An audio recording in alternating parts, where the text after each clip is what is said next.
So ladies and gentlemen, welcome to Real Talk with Saieed Ali. I am your host Saeed. We do want to thank you for joining us tonight, viewers. Some days it is wonder what is taking place in Trinidad and Tobago and with the ministers. Some days. But nevertheless, Trinidad and Tobago, senior officers in the Southern District have set a clear warning to copper thieves. Acting Superintendent Listra Brujlal have stated that the police are closing in on copper thieves, especially in the Moruga area. And those responsible will be brought to justice. Listen to this. The copper theft has predominated in specific areas, and we are looking at Moruga. We have had some information that is leading us in a positive direction concerning that copper cable theft as well. So far, we have charged one person in regard to this. We understand that there are other persons who should be brought to justice very soon.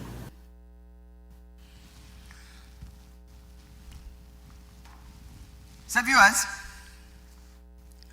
speaking on the issue, Inspector Don Wilkerson said one person has since been charged. As it relates to the reports of copper theft, one person was arrested roughly about 7 or 8 days ago. That person has since been charged and placed before the court. As a result of that investigation, several other persons has been identified, and we are currently putting together a strategy to have those persons brought before the justice system. So pretty soon you will see several persons appearing before our courts answering those charges.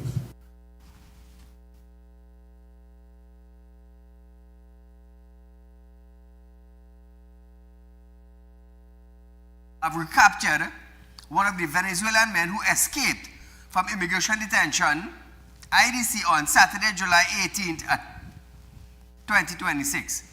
ASP Owen Wilson confirmed that the man identified as Edison Malton was held following an intelligence-led operation. Listen to this. Approximately 5:30 p.m. on the said date, officers acting on credible intelligence proceeded to Hilda Trace Aruka, where a 12 by 12 galvanized structure situated along the roadway was placed under surveillance. After a short while, the officers observed a male who was later positively identified as escaped prisoner Edison Maltin Alcala La Rosa of Thomas Trace Aruka, who were one of the escapees that escaped from the immigration detention center on the 18th of July 2026.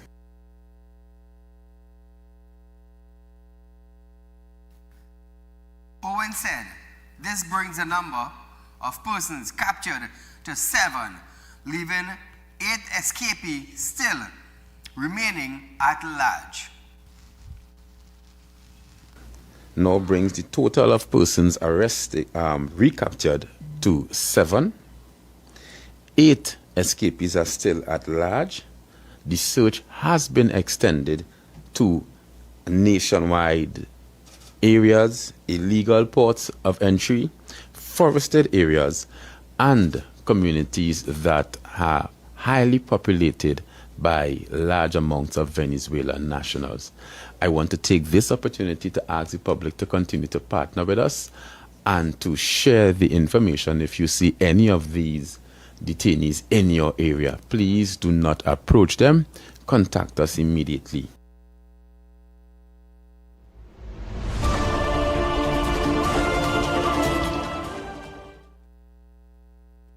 Now brings the total of persons arrested.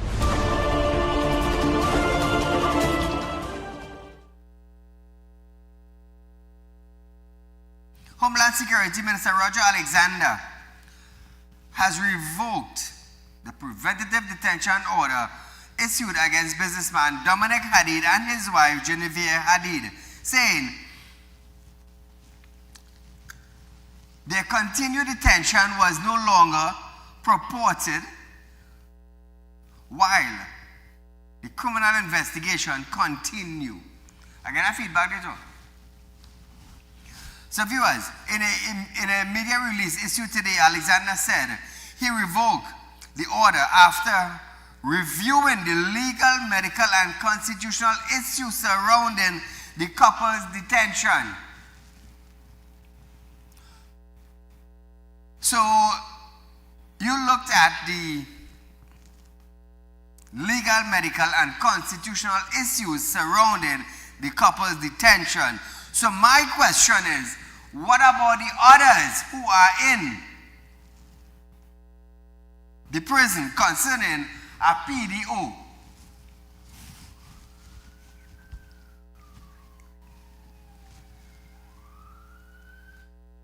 Tobago, Trinidad and Tobago. The Hadid were arrested by the Trinidad and Tobago Police Service on June 24th as part of an investigation into an alleged plot to assassinate Prime Minister Kamla Persad-Bissessar and senior members of her government. Preventative detention order were issued against them on June 27 under the Emergency Powers Regulation 2026 during the ongoing state of emergency. Alexander stressed that criminal investigation remain active. He said he had continuously reviewed whether the detention remained lawful and justified under the Emergency Powers Regulation. He also noted that the review tribunal established under Section 11-1 of the Constitutional recommended on July 19 that the continued detention of the Hadid was not necessary or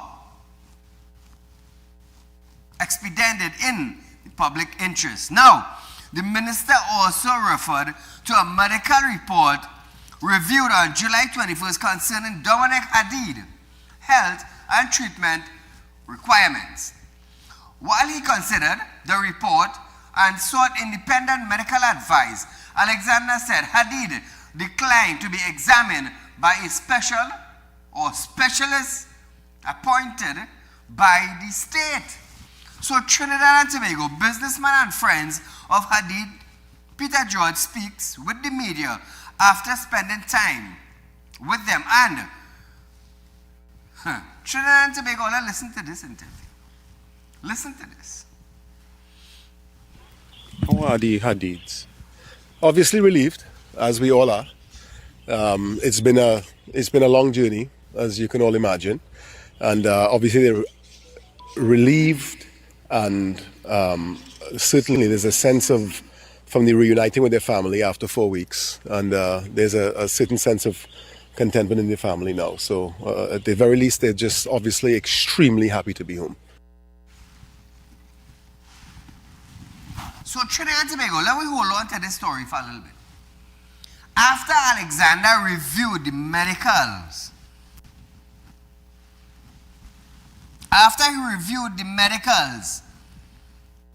he decided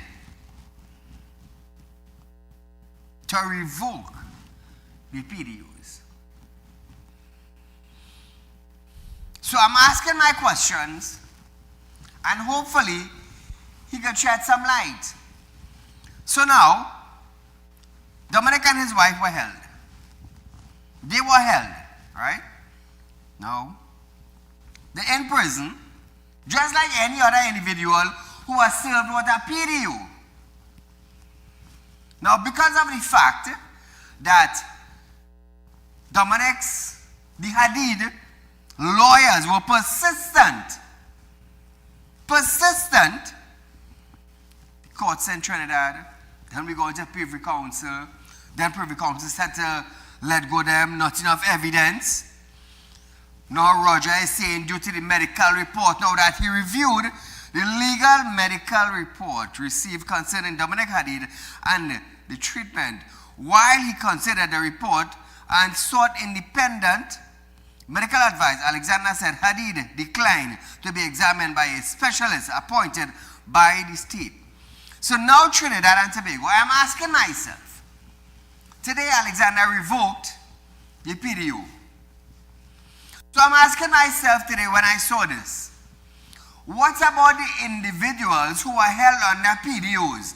What about if their family now takes lawyers right here in Trinidad and Tobago, send this matter, expedite this matter to go to court, a fast hearing, due to some medical issues that a detainee of a PDO is having. Good. So what about if that detainee now decides to refuse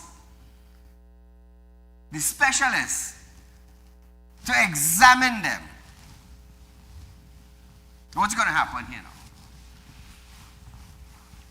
I want you to take all the time and understand. Take all the time and understand. Due to medical issues, their PDOs were revoked. So there's a saying, what good for the goose, good for the gander. Yeah? There's a saying, what good for the bandit is good for those who coming up to be a bandit. So now I am asking myself, I am just questioning this whole scenario at Trinidad and Tobago, just like you all, I am questioning this whole scenario, but I'm also asking questions as we go along. If another PDO inmate family has some money and decided to take a lawyer and decided to push now for that individual to come out of prison, what will be the case? Would Roger Alexander then revoke a PDO again? I'm just asking because I am sure that there are many inmates who are held under PDOs have some sort of medical conditions. Let's say for instance kidney, let's say for instance heart, let's say for instance asthma. I don't know, I'm just trying out scenarios, you know. I'm asking questions, and I'm hoping that Roger Alexander could come out and shed some lights now on if some other individuals carry them to court and then to the Privy Council, if the same treatment would be applied. This is what I'm asking. Fear is fear. Fear is fear. And that is what we want to know. Is there any member who have been held under a PDO, family who has money now and decide to press a matter? What's going to happen?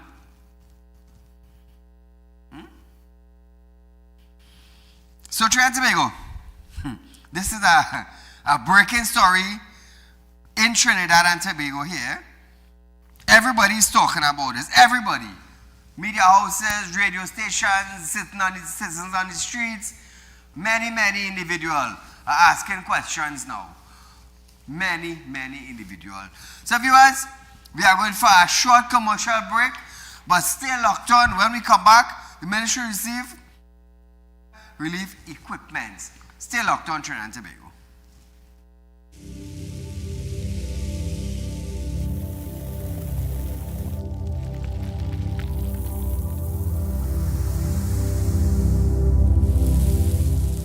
We'll be right back. True growth shouldn't make you wait. This month, Real Talk Financing is changing the timeline. Get up to 7% interest on a fixed deposit paid to you upfront. Real Talk Financing and Investment. Real results sooner. Call our Central or South branches today.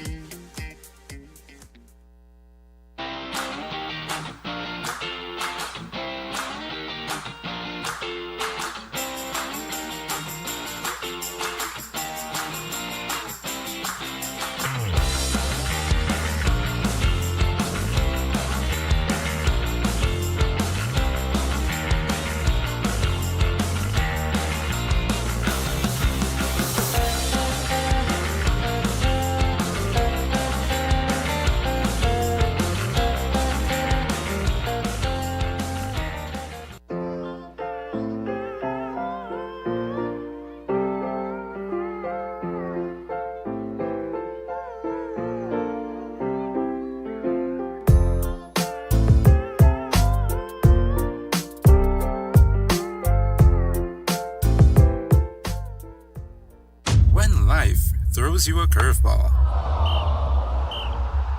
And you need a clear path forward. Trust Real Talk Wrecking Service to get you back on track.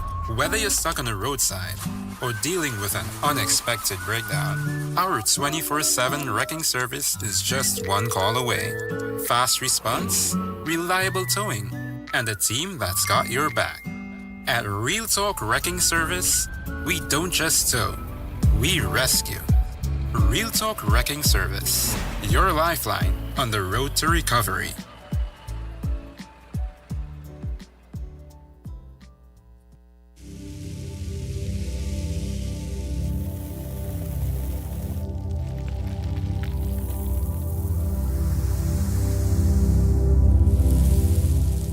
Welcome back.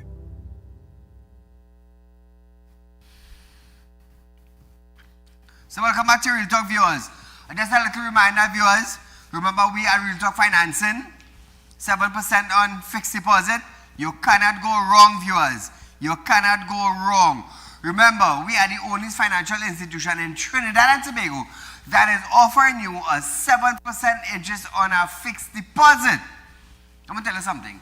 You can't get it better than that in Trinidad, you know. You cannot. Call a good night. Hello? Yes, good night, sir. You hear me? Go right ahead. I'm hearing you. Yeah, all right. I won't be long. I have a message tonight. Mm-hmm. You see what has developed tonight? What with respect to the release of those two persons? I'm putting the government, the UNC, on notice. Mm-hmm. There is no way I and thousands of people are going to be voting for them. That could always say they could bring out their dog, they could bring out their sheep, they could bring out what they want. You see, this piece of wickedness that they do. Not just Jeremy had to go, why the whole, that is wickedness what they do, these people. This is business contributing to the economy of Trinidad and Tobago. What if them do like Nestle and Lever Brothers and leave here tomorrow now? The government will give them work. This is, I'm telling the UNC in power right now, all will pay a terrible political price for this at the polls. God bless you, sir. Inshallah. Thank you, my friend. So now, Trinidad and Tobago, I want to ask this question. If the Hadid and their attorneys decides to sue the state, who will pay their money? I'm just asking a question. I am not a judge to make a judgment. I am not a juror to pass down judgments. But I'm just asking a simple question. If the Hadiths decide to sue the states, who is going to pay this? Is it Roger Alexander? Is it John Jeremy? Is it the government of Trinidad and Tobago? Is it the Ministry of Homeland Security? Or is it the states?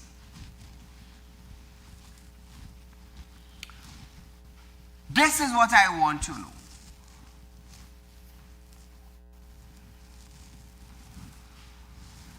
This is what I want to know. But we're going to leave that there until further notice. Call a good night.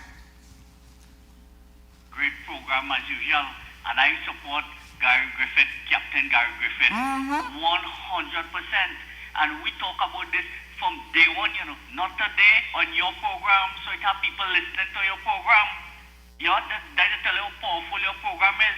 And we calling for Roger Alexander, the highly qualified dunce, to be fired. And not only he, Gavero, the second most highly qualified dunce we ever had in national security, to be fired. And if these two men are fired tomorrow morning, crime will drop by 30% immediately. They are so dunce, they don't have a clue. Sadly, where we are in this country, so I don't know how a citizen could wake up and say anything good about them. Let me tell you something. Gavero wanted to go down in history in this country as the intelligence superhero. Nobody heard of him, before he became commissioner, and I explained to the citizens how he became commissioner.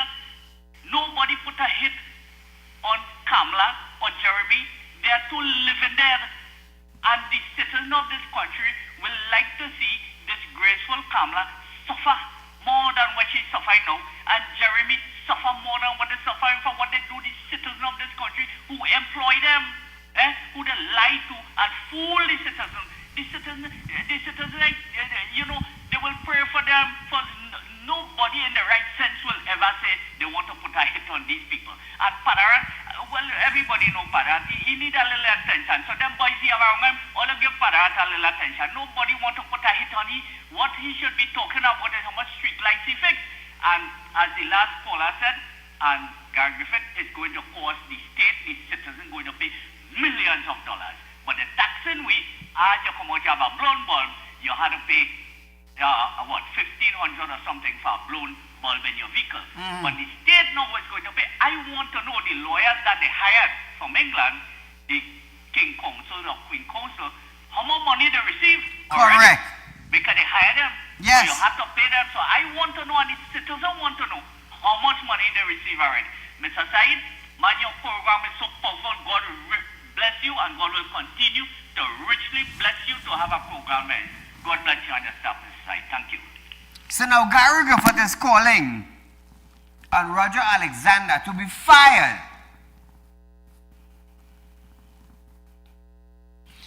So I want to ask this question.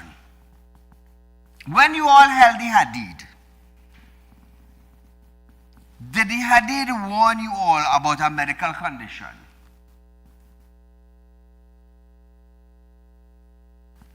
This is all I'm asking. That's number one. Number two, if the Hadid decide to sue the state, who is going to pay for it? John Jeremy?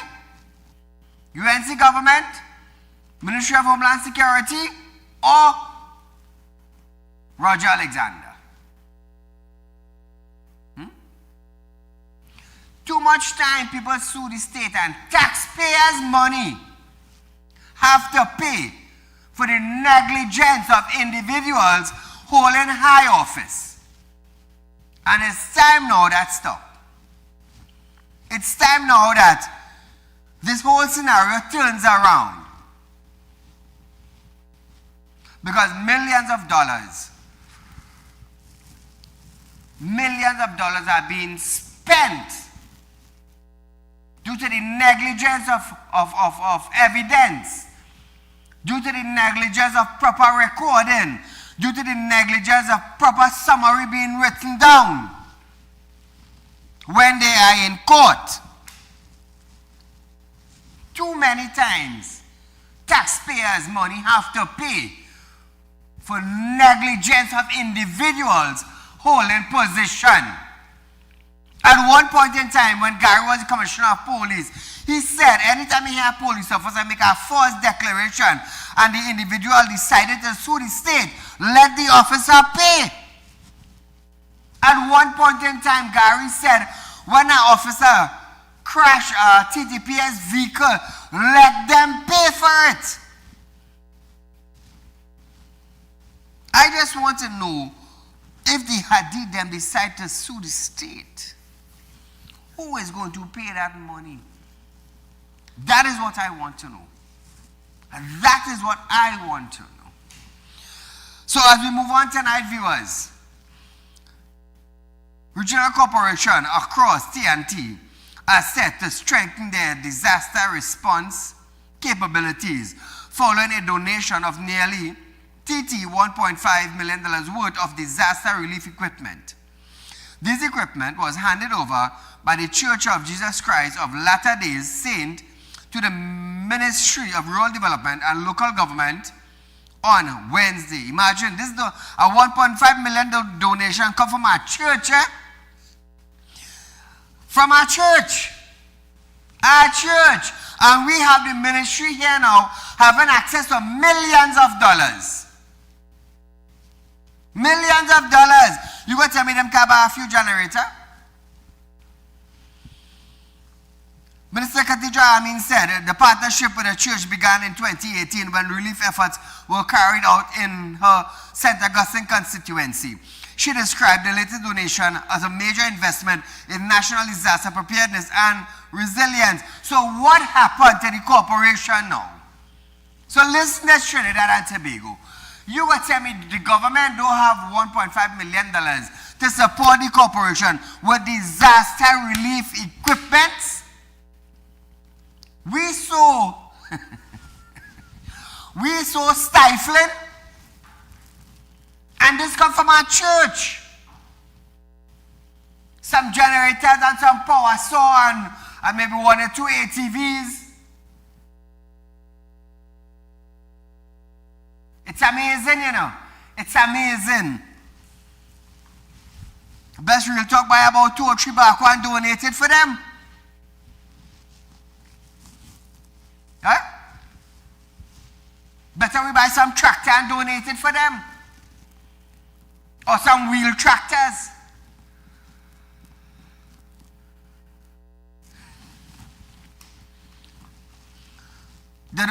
Listen to this video, my friends. These items represent more than just equipment. They represent preparedness, not reaction, resilience, even when we are vulnerable, and partnership, even where we might have isolation in case of a disaster.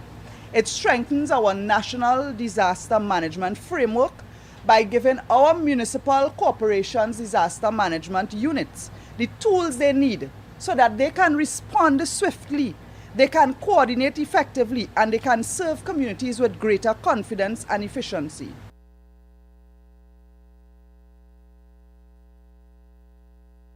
The donation equipment included 8 rescue boats, over 50,000 sandbags, 600 mattresses, 21 pressure washer, 19 portable generators, 16 dewatering pumps, 624 tarpaulins, 14 chainsaw, and 20 ring burners. I want to say something here. I mean no offense, but I wonder if somebody gonna build something in the forest.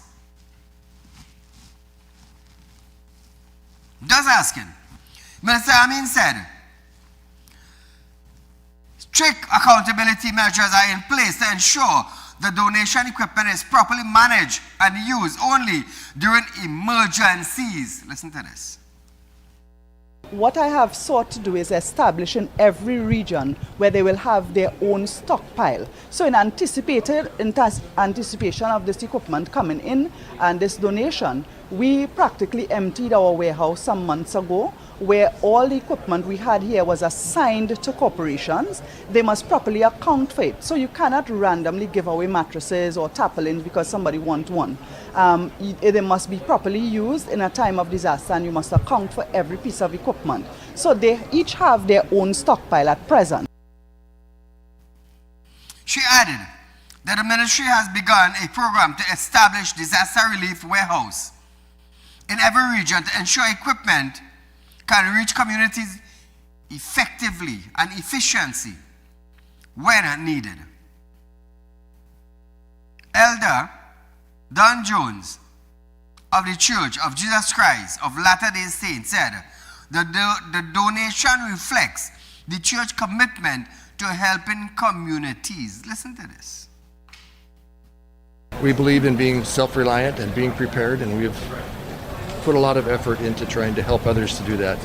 Because that's the only way that we can follow the teachings that Christ has, is to, if we are prepared to do that.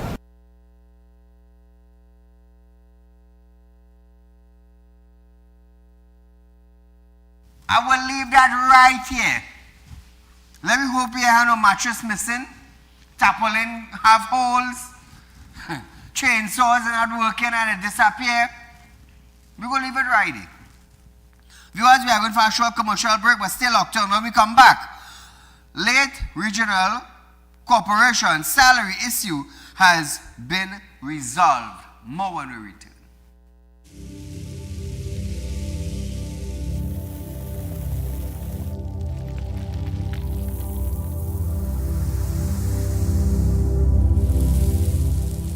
We'll be right back. True growth shouldn't make you wait. This month, Real Talk Financing is changing the timeline. Get up to 7% interest on a fixed deposit paid to you upfront. Real Talk Financing and Investment. Real results sooner. Call our Central or South branches today.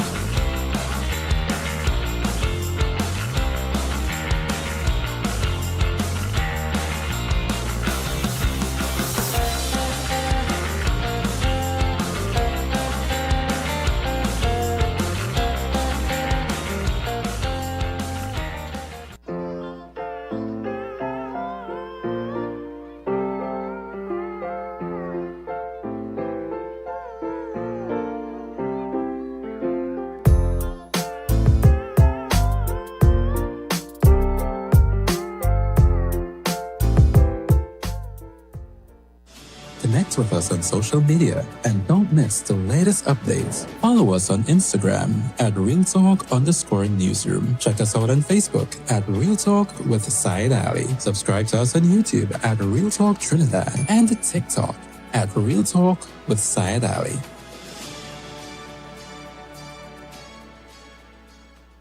At Real Talk Studios, we dedicate our time to highlight the glaring issues we face within our community. Catch us live every Wednesday between 7 to 8 p.m. Real Public Concerns. Because your concerns are meant to be heard. Send your email to realpublicconcerns@gmail.com.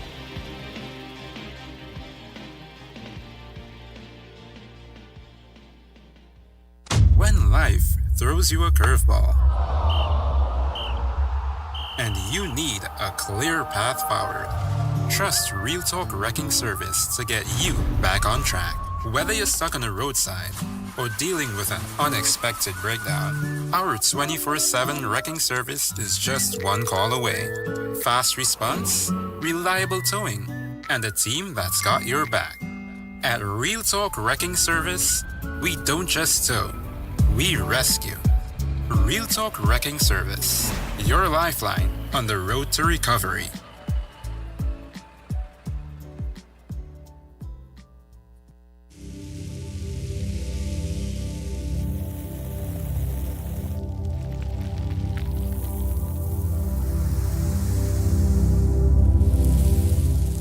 Welcome back. So welcome back to Real Talk viewers. Remember Trinidad and Tobago, 7% on a fixed deposit. Right here in Trinidad and Tobago, Real Talk Financing, you cannot go wrong. Those of you who want to make an investment, you can contact me at 3391670. Remember Trinidad and Tobago, every 100,000 you invest, it's $7,000 per year. Remember this. This is the interest we are given on our fixed deposit. $7,000 per year on 100,000. Are you getting that in commercial banks? Are you getting that at any other financial institution? Your answer is no. It is no. And very soon, we are also going to be expanding in Panama. I'm going to tell you something, Trinidad and Tobago. Real Talk Financing will be paying all our US bills just now. Trust what I'm saying. Trust what I'm saying. Because the commercial banks can't pay your US bills. So very soon, Real Talk Financing in Panama will be doing that. So as we start back our program tonight, Minister of Rural Development and Local Government Election, Khadija Amin, have reassured workers that the issue of late payment salary to regional corporation has been dealt with. Amin sought to set the record straight, pointing out that Port of Spain City Corporation failed to submit a document containing the circulation for its workers' salary. Listen to this. You know, those workers in the PSA would have gotten increase, and that is what they did not submit to us. And we met with them in March. They were supposed to submit it. Our PS met with them again in April. They did not submit it.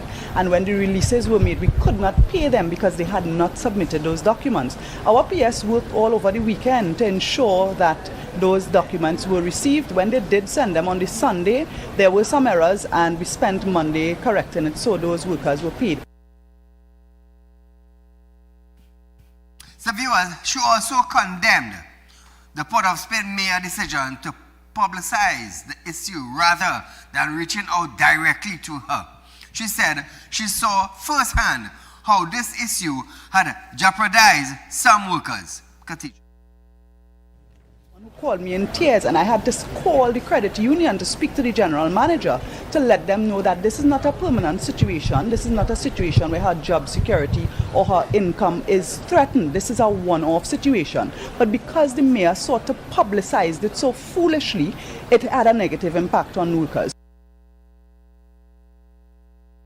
You see, individuals, when you're here, you haven't had correct information and you're sharing it, you see the damages it could do? I hope the mayor learned his lesson. But nevertheless, as we move on tonight, TTPS have started it is intensifying operation in the Northeastern Division following a series of gang-related killings. Responding to concerns over renewed gang violence in the Morvan Lavantil area, ASP Owen Russell assured residents that there will be a significant increase in crime-fighting operation aimed at disrupting criminal activity and restoring public safety. Listen to this. Observed one of the suspects in the building who at the time was armed with a firearm. The officer pointed the firearm at them and fired several shots in their direction, which resulted in the police apprehending immediate fear. Be intensified patrols, intensified operation, as we are also in not only an SOE, but we are having our Operation Resolute. You would see intensified roadblocks. You would see more focus being placed on gang members and areas where they reside. You will be seeing an increase in house searches. Of course, I know the preventative detention orders are a critical tool in helping us curb this gang violence, and you would see an intensification of that as well.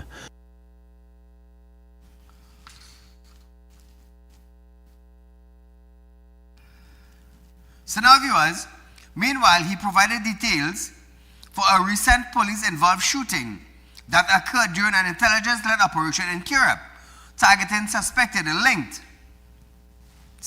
linked to a home invasion. Listen. Observed one of the suspects in the building who at the time was armed with a firearm.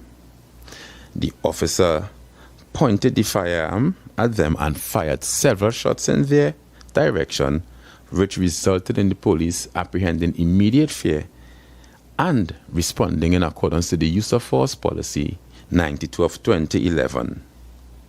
Following which, the suspect was struck several times and he succumbed to his injuries. So viewers, Superintendent Richard Bertie of the Southern Division has confirmed that crime continued to trend downward in the Southern District, with police reporting fewer serious offense and homicide while stepping up efforts to combat crime invasion and other violent crimes. He said statistics shows an overall reduction in serious crime between January 1st and July 20th, 2026 compared with the same period last year. Statistics has shown an improvement in the detection rate, with more cases being solved despite fewer crimes being reported. Listen to this now. For 2025, there were 831 reports of serious crimes in the division, with 414 solved. representing a 50% detection rate. For 2026, there has been 775 reports with 417 solved, representing a 54% detection rate. This denotes an overall increase of 3% when compared to the same period last year. In addition, there were 56 less reported crimes, showing a 7% decrease. Trinidad and Tobago. Bertie also reported a decline in homicide, noting that murders fell by 16% compared with the same period last year. Listen to this one more time. There were 31 reported homicides in the division for 2025 for the period under review, when compared to 26 reports for 2026, showing an overall decrease of 16%. A further analysis revealed the root causes of these homicides are 3 were domestic related, 4 arose out of altercations. In 8 of these homicides, the motive was robbery. 4 were drug related, 6 were out of revenge and disputes, and 1 with an unknown cause. So Trinidad and Tobago, listen to this now, listen to this carefully. Meanwhile, Acting Superintendent Listra Bridgelal said police have made progress in tackling home invasion. She credited targeted operation and preventative detention orders, but reducing incidents in several communities. Bridgelal. We have had 36 reports of this crime in the Southern Division. 12 were solved, representing a 32% detection rate.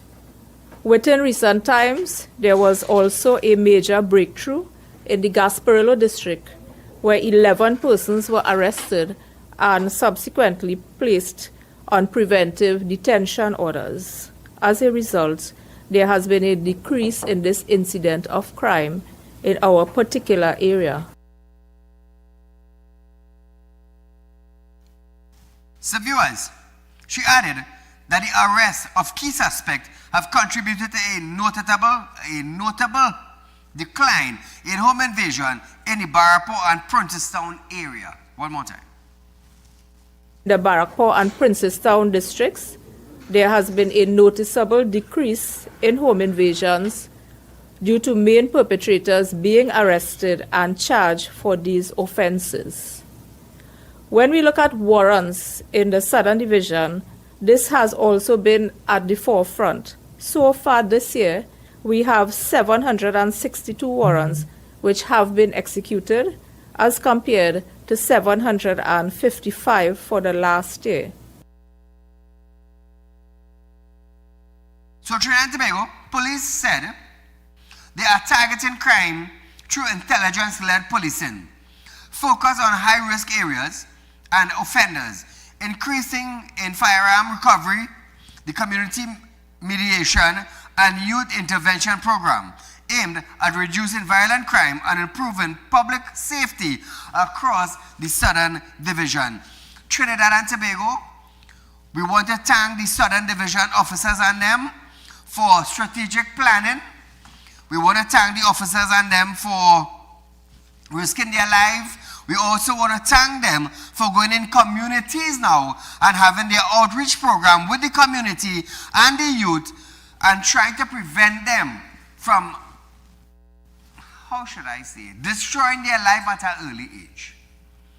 So the officers and the superintendent of the southern area from Real Talk, we do want to thank you all so much for making an effort to keep the city of the Southern District of Trinidad and Tobago safe. Viewers, we are going for a short commercial break. Stay locked on. When we come back, Gopi Singh, 4-hour shift claims false and misleading. More when we return.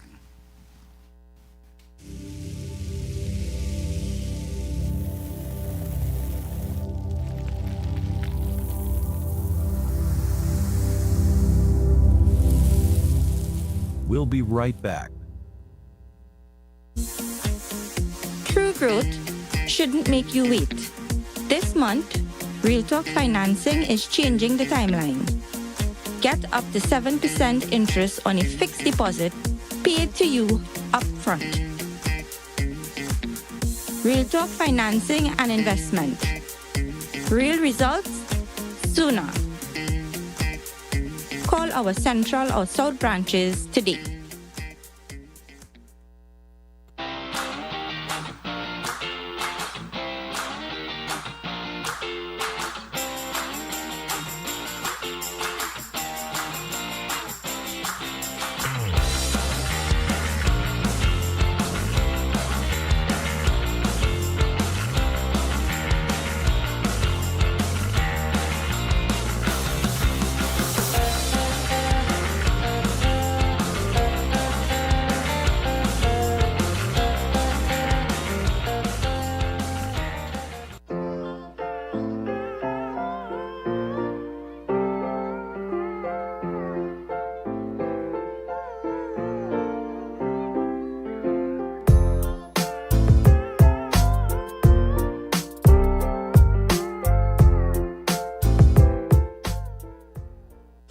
Connect with us on social media and don't miss the latest updates. Follow us on Instagram at RealTalk_Newsroom. Check us out on Facebook at Real Talk with Saieed Ali. Subscribe to us on YouTube at Real Talk Trinidad and TikTok at Real Talk with Saieed Ali.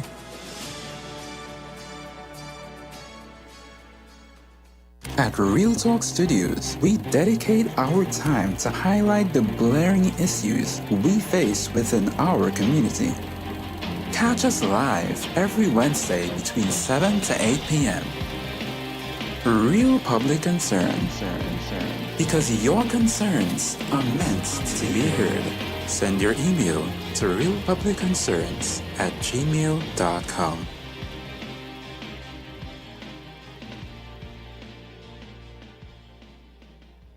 When life throws you a curveball and you need a clear path forward, trust Real Talk Wrecking Service to get you back on track. Whether you're stuck on the roadside or dealing with an unexpected breakdown, our 24/7 wrecking service is just one call away. Fast response, reliable towing, and a team that's got your back. At Real Talk Wrecking Service, we don't just tow, we rescue. Real Talk Wrecking Service, your lifeline on the road to recovery.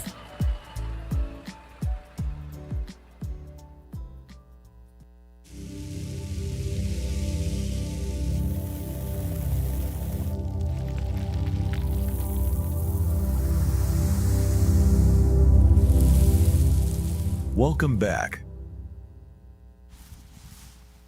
So Trinidad and Tobago, remember, we are Real Talk Financing.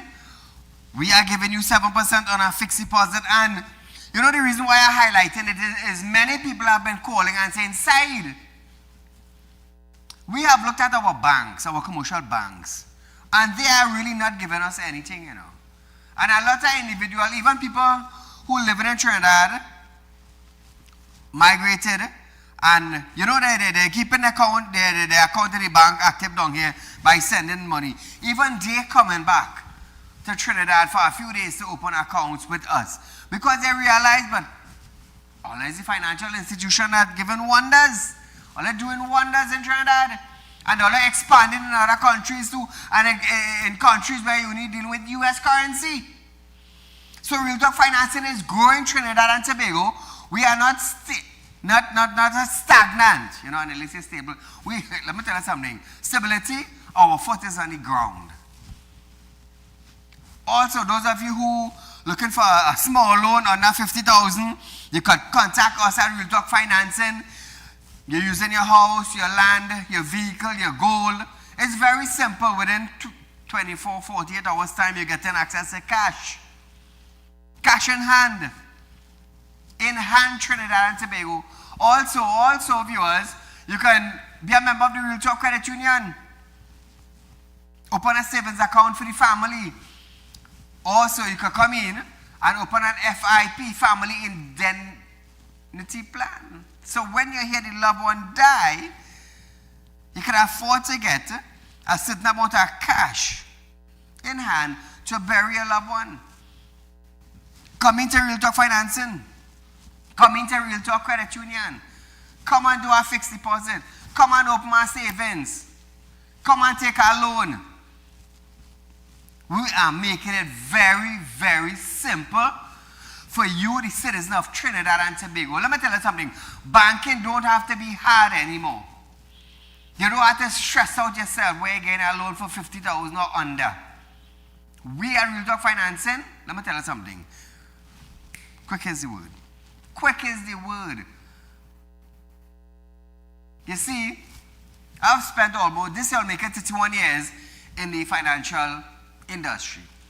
And me, leading a team, leading two financial institutions, we are making it very easy for individuals to access loan, especially through Real Talk Financing. Especially through Real Talk Financing. So Trinidad and Tobago, you can contact me, 339-1670, that's my cell phone. You can call the central office at 238-6716. Look at what numbers on screen. Call them. The central office, south office, and set up an appointment. Come in, we're going to talk to you. We have trained staff, polite staff, serving the public is our thing. So come in, Trinidad and Tobago, don't be ashamed. So as we continue with the news tonight, we just have a few minutes left. Chairman of the North Central Regional Health Authority, Dr. Tim Gopi Singh, has dismissed claims by the Trinidad and Tobago National Nursing Association of the implementation of an illegal 4-hour shift system for nursing and midwife personnel as false and misleading.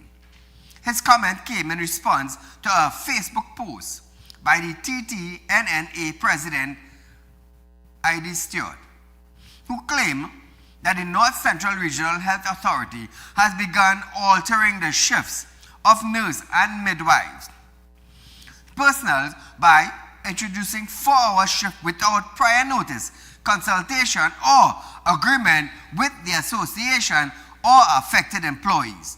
The association has since said it is actively considering taking legal action against the National Nursing Association and its president, Stewart, over allegations of false and damaging allegations. The threat came a day after ID threatened to take the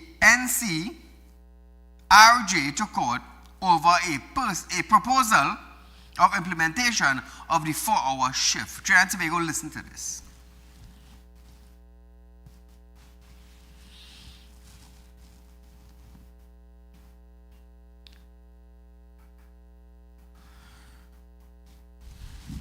So while we are waiting for that, viewers, however, ID Stewart called on nurses to reject the shift and roster that was distributed, saying that the assertion of the chairman, Dr. Tim Gopi Singh, that the association claims are false was enough grounds to do so. He also thanked Gopi Singh for clearing the air on the issue. So 1 minute you want to carry them to court to take legal action, and 1 minute you're thanking Gopi Singh. I don't understand. So Trinidad and Tobago, listen to this now. We have already instructed our membership that those rosters that has been disbursed to all workers, the majority of workers within NCRHA, that we have in our possession, to disregard those rosters, because the chairman is saying those rosters given to you by the nursing management, authorized by the CEO and whoever else, other management, is false and misleading. So we are indeed thankful that the chairman has come out and cleared the air. Imagine that, eh? Imagine that. Nevertheless, Trinidad and Tobago. So here it is.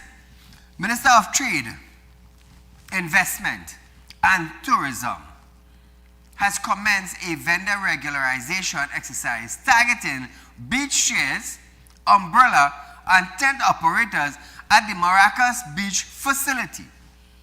The exercise carried out in collaboration with the Lifeguard Service Division, the Trinidad and Tobago Police Service, and a UDICOT is expected to run until October 2026.